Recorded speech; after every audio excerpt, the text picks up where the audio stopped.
Once upon a time, in the village of Lakobe, where the vibrant drum beats echoed across the open plains in celebration of the annual dance festival, this village was known far and wide for its graceful dancers, famed for the rhythmic pot dance passed down through generations.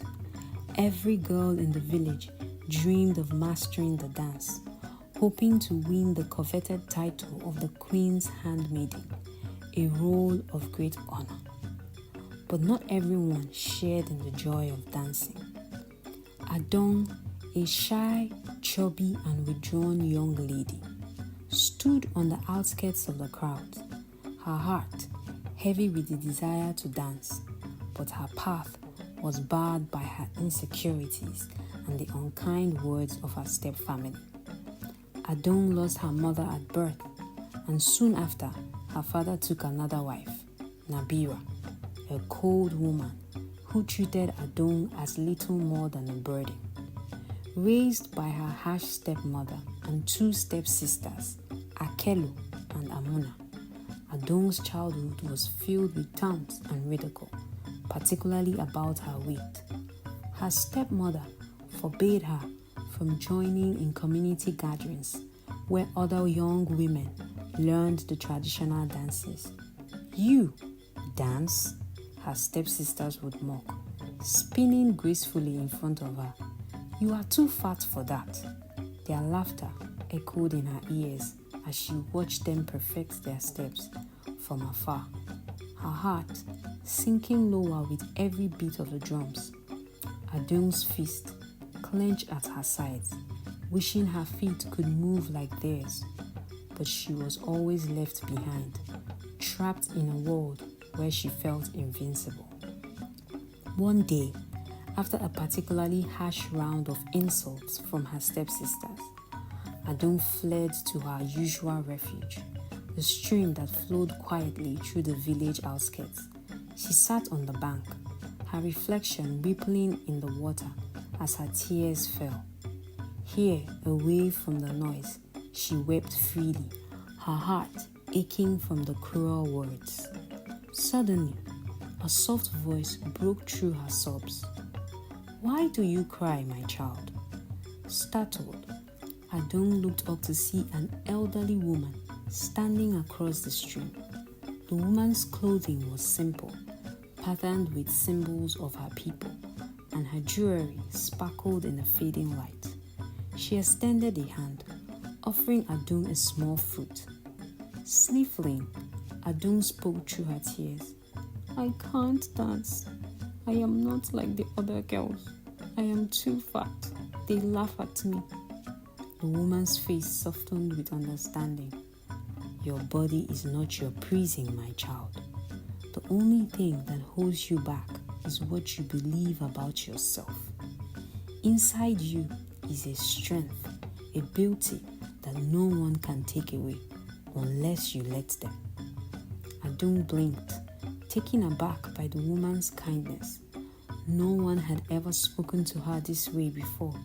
Her words felt like a balm on Adong's wounded heart, but doubt still clung to her. "But how can I find that strength? I have never learned the dances. I will never be able to do it," she whispered. The woman's smile grew. "You carry the rhythm of the earth within you. I will teach you." Over the next few days, Adong met the mysterious woman by the stream, and her lessons began. Each evening, as the sun dipped below the horizon, they practiced. The old woman guided Adong with a gentle but firm hand, her instructions full of wisdom. "You are not just moving your body, Adong. You are telling a story with each step. Feel the earth beneath your feet. Hear the beat of your ancestors' drums in your heart." Adong stumbled often, the pot wobbling dangerously on her head as she tried to move in rhythm with the unseen drums. "I can't. I will never be able to move like the others," she cried. Nearly dropping the pot again, the woman stepped closer, lifting Adong's chin. The others do not matter. You are not like them, and that is your power. Embrace who you are completely, and the world will follow. Day after day, Adong's steps grew more confident. At first, her feet moved with awkward hesitance, but soon they began to find the rhythm. She felt the earth beneath her, and with each passing day, the drums in her heart beat louder.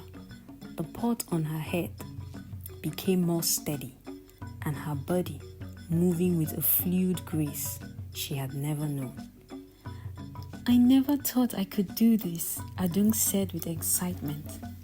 Thank you. The old woman smiled, her eyes full of pride. That is because you always had the power. You only needed to find it within yourself. Weeks passed, and the day of the village's grand dance competition arrived. The village square was packed with people, the energy buzzing in the air. The drummers sat in a circle, their sticks poised, ready to send waves of rhythm through the crowd. Every young woman in the village had been practicing diligently, including Adong's stepsisters, who were sure one of them would win. As the dancers took turns in the circle, showing off their graceful movements, the crowd cheered in excitement. When Adong's name was called, a murmur of doubt rippled through the crowd. Isn't that the girl who never dances? One villager whispered. Her stepsister stood at the edge of the circle, their expression full of smug anticipation. What is she doing here? Acholi sneered. She's only going to embarrass herself.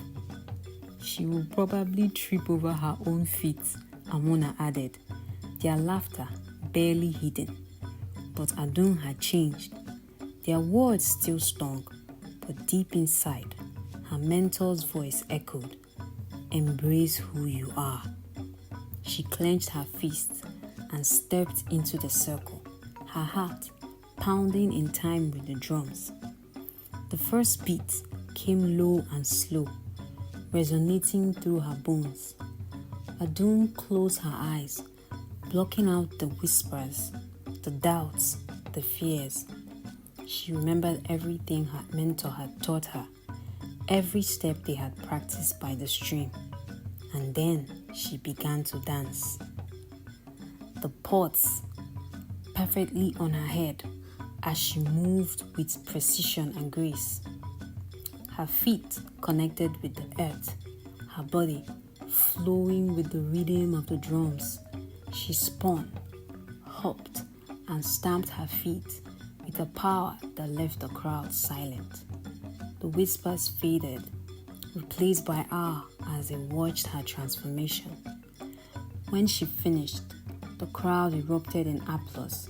Her stepsisters stood frozen, their mouths agape, unable to comprehend what they had just seen. The results were announced, and Adong was declared the winner. The queen herself placed a beaded necklace around her neck, appointing her as her handmaiden. As the celebrations died down and the village returned to its quiet hum, Adong walked to the stream, her heart still soaring from the day's events. There, waiting for her, was the mysterious woman. "I did it!